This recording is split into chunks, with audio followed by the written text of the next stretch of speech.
Welcome to the Mojo Market Report.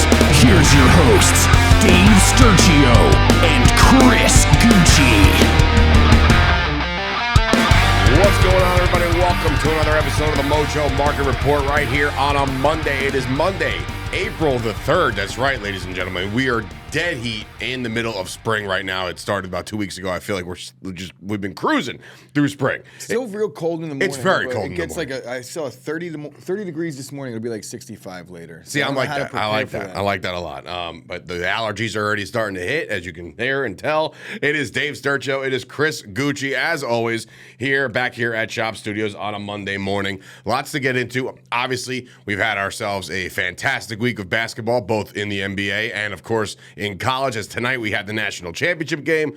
Obviously, last night the LSU Tigers, go Tigers, won themselves the women's national championship game, not without a little bit of controversy, but we won't get into all that because it was just, I don't know. I look at it, I'm like, you preach sportsmanship, but at the same time, you know, the girl was doing it 2 nights ago, and now this is kind of like a receipt, and I don't know. I know you're here for it. Yeah, I'm here for it, so it's all good. It is what it is. You can't call it disrespect because you did it. Right, win the exactly. Game and do what you want.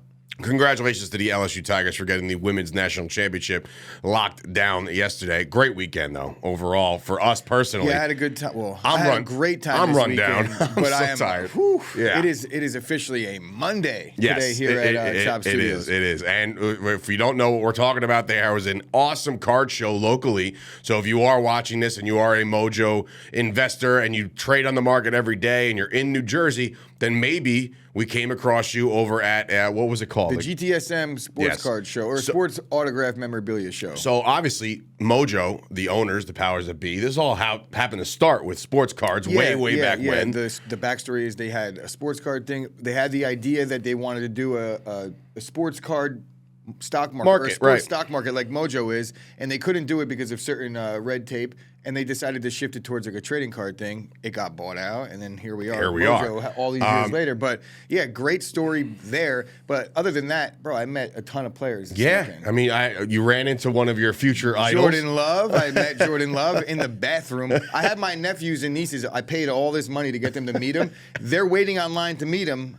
My girlfriend's eating a salad. I'm like, I gotta go to the bathroom. I go in, and Jordan Love walks in right behind me. So I'm like, no effing way. I have to be honest, I cursed.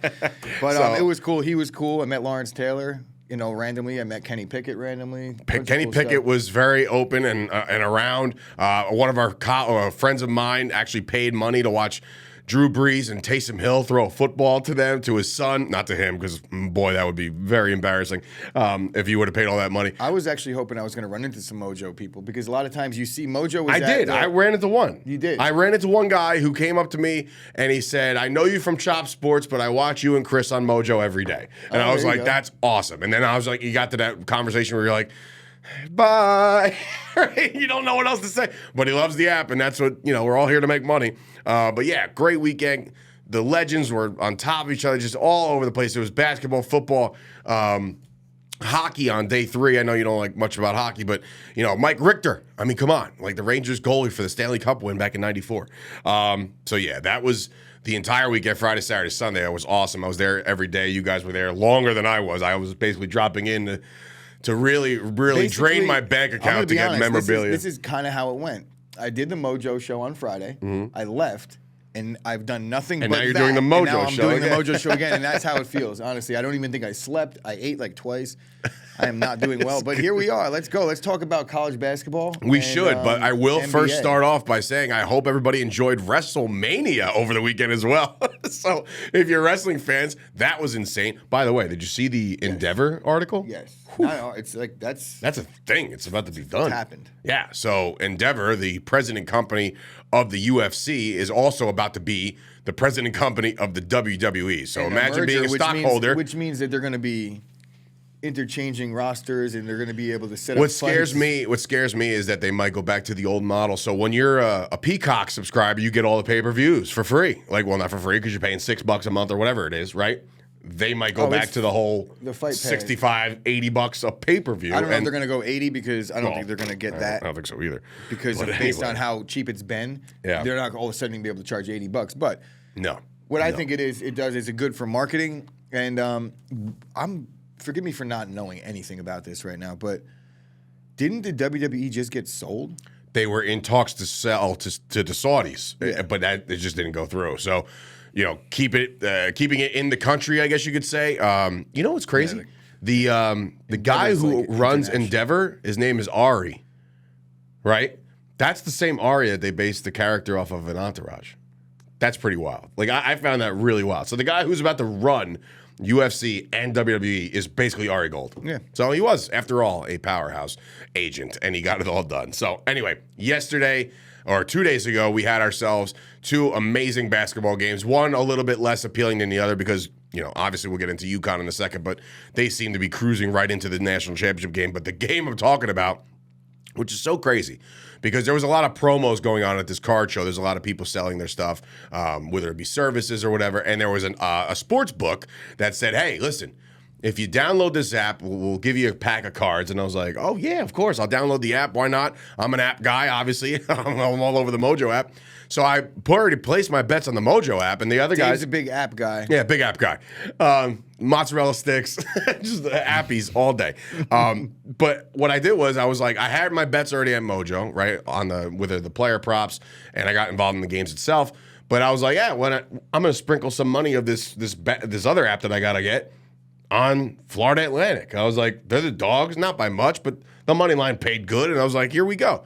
So I'm watching this all develop simultaneously with WrestleMania Night 1 and leave it up to Lamont Butler to end my hopes and dreams of winning that bet because, boy, Florida Atlantic, again, they had them on the ropes. San Diego State, again, we talked about it. Like, is there appeal to them? Not really, but, again, a fantastic game. I mean, there's appeal to them now for people outside of, like, all right, I like college basketball, but I haven't followed it as closely as I would have liked this year with a lot going on.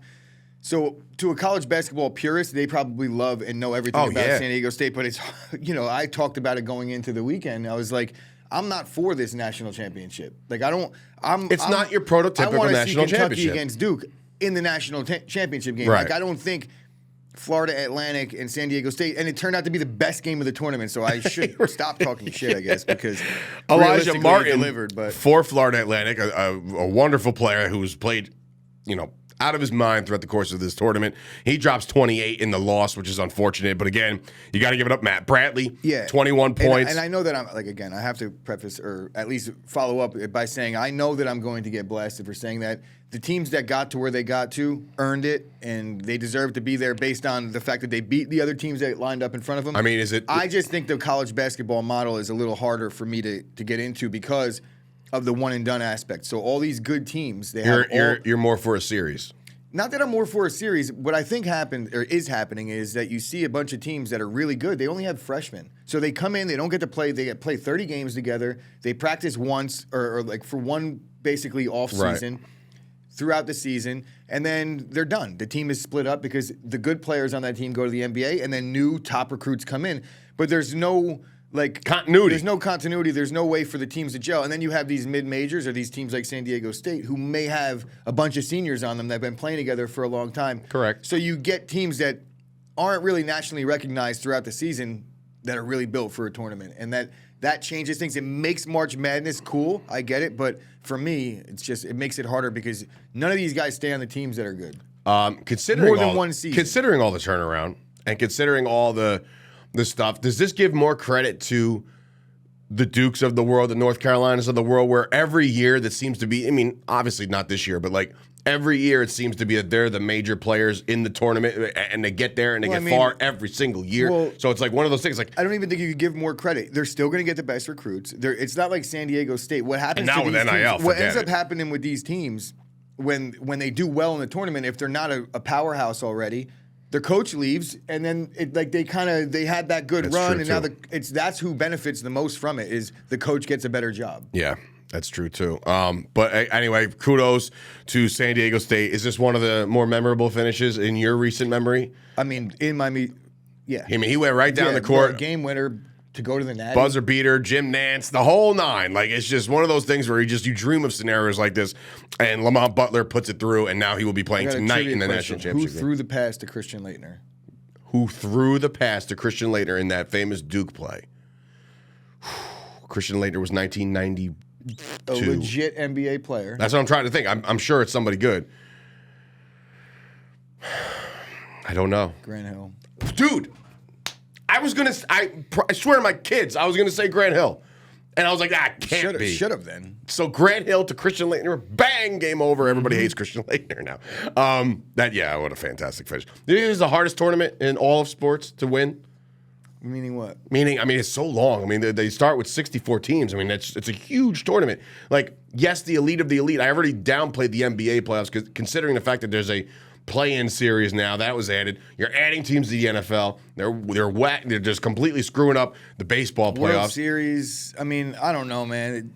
You're gonna have fans of whatever they believe is like. If I'm a baseball guy, the World Series is the hardest. The NHL guys, you would have to literally kill an NHL fan to get him to not admit that the NHL is in the hardest playoffs, which I think it is actually. I think the NHL Stanley Cup playoffs could be the hardest thing to do because it's every night. It's every other night, so it's not like. But these guys, again, kudos to these kids. San Diego State gets there tonight, and they'll be playing UConn. UConn has absolutely crushed the entire tournament. They ran through. They had one of the best records in the country going into this thing, so they were heavy favorites going in. Adama Sanago drops 21-10. He continues to just have a dominant tournament.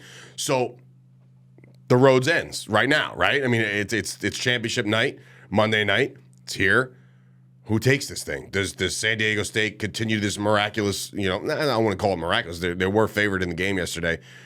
But UConn's been so dominant throughout the course of this entire tournament. I went 1-1 on my picks last week on Friday because I picked Florida Atlantic to win the game. But I knew domination when I see it, and I saw UConn do that throughout the course. And Miami came in there free swinging. They knew they had themselves a great tournament as well, but they went there and they got punched right in the face by a really good team. So tonight, without any doubts in my mind, I'm riding with UConn to win the national championship. I don't think there's anything. There's nothing out of that San Diego State win promotes me to be like, they got a shot. Has anybody even gotten within like 15 in a final score with UConn? Well, they be 68. Yeah, this one was a 14-point win. Oh, so they got within 15. So, yeah, UConn's been dominant. All year. They've torched. So yeah, I'll be shocked. But UConn should win this game. You would assume. If you're a gambling man, please get on over to the Mojo app. There's props and points and spreads and this and that, and it's all over the place. But tonight, national championship. Somebody's going to cut the net down, and I think it's going to be UConn. So we'll see about that. As we segue into the NBA, ladies and gentlemen. So we're down to the last week, man. Like, this is it. This is the nitty gritty of all this. The whole season comes down to the final week, and it's great because what you're seeing there in both conferences is teams that are still alive all the way to the bitter end. The New York Knicks clinched the playoff spot yesterday with a win. They've won 4 straight. They've done this without Randall. We went on record the other day and said the Knicks are going to struggle without Randall, and while they're favorable schedule, they did take out Cleveland the other night. Spider Mitchell had himself a night on Friday night, and the Knicks took care of business on the road. So it's just like, okay, it's possible. There is a lot of flow. I told you that Obi Toppin was going to get a lot of minutes, and he has, and he's taken full advantage of these minutes. And now heading into the playoffs, which, again, more than likely, the Knicks clinched. The Brooklyn Nets are 2.5 back. I don't see that moving, so it's going to be the Knicks, and it's going to be the Cavaliers. And I think it's going to be a great series. I think they're actually going to run with them. I really do. Do they win a series? Do the Knicks win a series? It's very hard for me to say that because of the fact that Randall's hurt, but it is the final week of the season. The Knicks have clinched. The one thing I got to bring up about the West, obviously what's still just, being as wild as it is, right? The Wild West. The Dallas Mavericks are still on the outside looking in, heading into the final couple games. Kyrie Irving went on record yesterday, said he loves the effort of the team. He's been, he came out, he's like, I've been doing all this on a bum ankle. It's like, all right, dude, just, go out there and win. Yeah, the excuses for you are over. But is this one of the biggest flops that you've seen with 2 star players like this? Like 2 stars. Is it maybe, but they just got together. So it's, you got to expect a little bit of a learning curve. You want to see them playing better than they're playing, but I don't know. Kyrie, everywhere he's gone, you could make the case that it's hard. I don't have the numbers in front of me, but I just think Kyrie brings a couple things to the team that outweigh all the good, bad things that outweigh the good. They're not doing well since the Kyrie trade. They're on the outside looking in, but I didn't really have much expectations for this team. Kyrie dropped 41 yesterday in a loss to the Hawks, so he's doing everything he possibly can. Just doesn't equate to winning basketball, and I know that people are probably going to rip me apart for that too. This is a hot take day by me, I guess. Okay. But they're on the outside looking in. They have Luka and Kyrie. Luka should be able to do this by himself. Luka had 22 yesterday. Right? Luka was able to do it by himself, but is Jalen Brunson a better fit for the team than Kyrie? They were a better team last year. I don't know what other parts are missing. One team's in the playoffs, one's not. Yeah, so you got to look at that. You have to look at the whole West body is of a work. lot different than the East, but Oh, absolutely is. Going into the final week of the season, I'm looking at right now, the 4 seed's kind of locked. The 5 seed's kind of, it looks like it got a little bit more away from them, but between 5 and 8 is a half game separation. 5 and 9 is 2 game separation, and then 5 and 10 is 3 games. So that's probably a wrap. But you got the guys like the Dallas Mavericks who have a glimmer of hope going into the final week of the season. We'll see if that plays out. The big story for me in the West is the Lakers because they weathered the storm while LeBron was hurt that entire time. Then LeBron gets back, and now they're playing good basketball. They're sitting there currently with the 7 seed.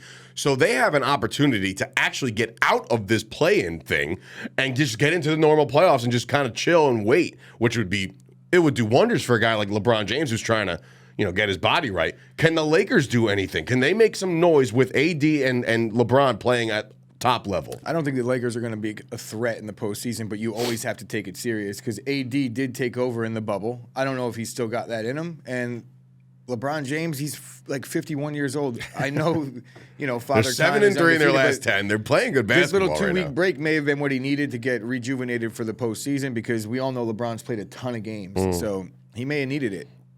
Absolutely. I'm not sure that they're going to make real noise, though. But when we're looking at the top of the conference right now, West, if they get the 7, the Nuggets they'll be don't playing play defense. I feel like the Nuggets are playing worse now than they've played all year. Going 6 into and 4 in their postseason. last 10. They won yesterday, but again, you're right. It's not. They haven't been the same dominant team that they've been all year round. It's like this is where you want to get hot. Clearly, you want to be the hottest you've played all year long. Who would you give the advantage to in a postseason series right now? The Warriors or the Nuggets? Honestly, you would have to say the Nuggets, but in the postseason, in a 7-game series, I'm not going to count out Golden State in that one. Not at all. They're 11 games behind. There's a reason for it. Look, I've always looked at the Warriors as one-dimensional because there's a lot of rain, a lot of three-point play. And look, that's the new way of basketball nowadays. If you have a good perimeter shooter, Steph Curry being one of the best I've ever seen, that's the way you stay in these games. And you're never out of games when you have a guy who, once he gets hot, he gets hot. Score a bunch of points real fast. I'm just saying, I'm not trying to make a prediction there. I just don't think that the West, at the top of the West, making a case for the Lakers by saying certain teams can get plucked off because it's jumbled, and I think the teams at the top aren't as strong as they can be or they were earlier in the year. Yeah. Jokic don't play defense either, so it becomes an issue in the postseason for me. It does. It does indeed. So we have, obviously, the NBA playoffs are going to start next week. And, of course, you have to just keep your eyes and ears locked onto the Mojo Market app. You have to watch all the liquid prop bets throughout the course of the week. We'll talk more about that as the week goes long because we are literally down to the last final games of the regular season. Now, segueing over to the NFL before we get out of here. Not a lot of news in the news cycle. We're all gearing up for the NFL draft, which happens at the end of this month. Believe it or not, we're like 3 weeks away from the NFL draft, which, again, I don't know where time goes. I really don't. It's like your prediction about Rodgers being on the Jets over the weekend did not come to fruition. It did not. More and more like draft day trade. It's insane, at this point. Man. There's a lot of ESPN. Mike Greenberg says that right now, I got a little tiff with not just him, but just overall, just people came after me because he said right now the Jets hold all the cards and they have all the advantage, and I said. That's not remotely true. It's not remotely true. Right now, if the Packers truly wanted to, they could say, you know what, the hell with this. We're not trading them. How about that? We'll eat the money. It sucks. They're going to eat the money, but they don't want to do that. They don't want to do it, but they can. But the Jets also don't want to go into the season with no quarterback. Well, they got Zach Wilson, and according to other people that, he said he's going to give hell to the person he's got to compete with. Well, maybe it's nobody. Maybe he doesn't have to compete with anybody. But look, it's a foregone conclusion that this is going to happen, but I don't think the Jets hold all the cards like some people say. I think that the Jets, again, once I want to play for the Jets, whoa, and they got all excited, which is great for the fan base, and everybody gets excited. But here we are. How long has it been since the McAfee show? 3 weeks. 3 weeks? Yeah, so it's been a while. So if this thing was such a foregone conclusion, it should have happened already. And look, the teams are going to start their offseason programming in a couple weeks. So it's like you got to have this guy over there. I understand he's all world and he's one of the better throwers that anybody's ever seen. But you got to get some continuity. You got to get rolling with your team. You got to have this trade, and it has to happen very soon. Speaking of the Jets and potentially adding one more piece to this puzzle, because they've already added Lazard. They've already they have a returning Breece Hall, which, by the way, was at the card show yesterday. Our buddy got an autograph and Corey Davis. A couple Jets are over there yesterday. But Odell Beckham Jr., we talked about him at length. The market was what it was for a receiver, and now it's been reported, and what's being said is that Odell wants $15 million a year. Chris, is he worth $15 million for at least 1 year? He's worth what he's going to get. So I don't think he's going to get 15, but he'll approach it. And it depends on how long he waits. You got to give this guy some kind of incentive-based contract. I think what happens is Odell may end up signing like week 4 again. I don't think he's in any rush. I know that the Jets aren't going to move on anything until the Rodgers deal is figured out because the financials have to be worked out with Rodgers first if they're not already worked out. But I don't see $15 million available. Do you look at Odell Beckham Jr. as somebody that gets to dictate what he gets? Is he this big threat? Like, look, when the Cowboys were entertaining it and whining and dining him and had courtside seats for the Mavericks and all this stuff. I don't. Are we really going bonkers over Odell Beckham? Look, when a player comes out and says that he wants a certain thing, it doesn't mean anything. It means like this is what he wants. This is what they're going to start negotiations at. Daniel Jones came out and said he wanted 45 per. The Giants said publicly they wanted to give him 35 per. Guess where they ended up? Right, so smack in the middle. It's the market is going to dictate what Odell gets. Odell could want all the money in the world. If there's only one team in on Odell, then he's not going to get it because there's no one to drive up the price. It's literally going to be set by the market on him. If there's a couple teams, if a receiver gets hurt in camp and Odell's still available, then there might be another team in the mix. But the interesting part or the tricky part in Odell's case is you want to sign early because the sooner you sign, the sooner you start getting paid. If you start missing football games, and your quarterback. If you start missing football games, you start getting prorated deals. I don't think Odell gives a iota about the continuity or what. I think he wants to get paid first and foremost. You will see Odell on 1-year deals. It was coming out a couple weeks ago that Odell wanted a multi-year deal, and I was like, well, that's not going to happen. And you're like, well, he wants it. That was crazy. This isn't crazy. Odell saying I want 1 year, 15 mil. He had teams last year during the postseason run when he had no leg, sending him to the courtside seats at this game and teams courting him all over the place. So as he's now available in middle of the offseason, why not say I want 15 mil and tickets to the playoffs in Dallas or not Dallas because they might not make it. New York, he gets Knicks courtside seats for the playoff games. But again, it's interesting. That market will, I guess it'll heat up. But look, the NFL draft's getting closer and closer. Mock drafts galore. We'll get more into that as the week goes along because obviously there's, a lot of guys that have chalk. Now there's also, I don't know if you've heard or read any of this. This is the stuff that's troubling.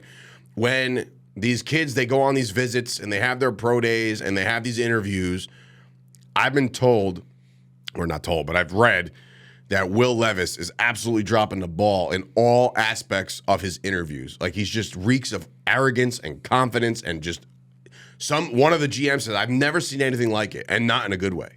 Just like I'm the man. So Baker. So Baker Mayfield. And look how well that played out. Baker's on his 15th team in 4 years. It also could be a guy that has like a pick mid first round and is just putting up smoke and mirrors and saying I read a retweet said Colts are gonna cult. Like all of a sudden this is them saying, I'll take this guy, he's a bum. And then all of a sudden they'll have their choice between him and Anthony Richardson at the 4 pick. So maybe that's a thing. Maybe somebody's trying to jump up past the Colts. It's all gamesmanship at this point. We'll see how it all plays out. But again, you don't want to give that impression off right away. You just don't. It'll affect you going forward. I wasn't there for the interview, so I'm going to give him the pass because I've heard him talk a couple times, and he seemed like a pretty good kid. He didn't seem arrogant, and if the arrogance that he had is the arrogance that I'd want out of my quarterback in some cases.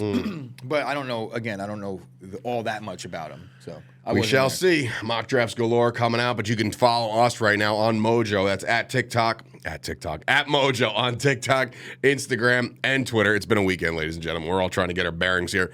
And, of course, join the Discord. That is the daily conversation. Happens every day. That's what means daily. You can find out all the information based off your stock prices, who to get long on, who to go short on. A lot of things happening right now. and the WWE has officially been sold 8 minutes ago. That's a big deal. Me being a wrestling fan that I am, and being in the business, that's a huge deal for the WWE and all their stockholders. And I hope my dad held on to that stock. I told him to invest in a long time ago.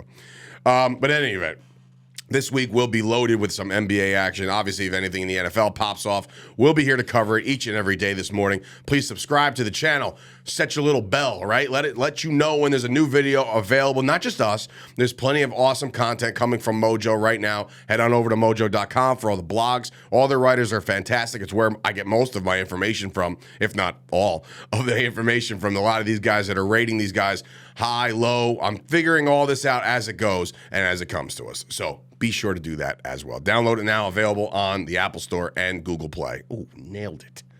Apple Store and Google Play. And I didn't expect to nail that on a Monday morning. For Dave Sturchio, Chris Gucci, this has been another episode of the Mojo Market Report. Chris is doing the fadeaway.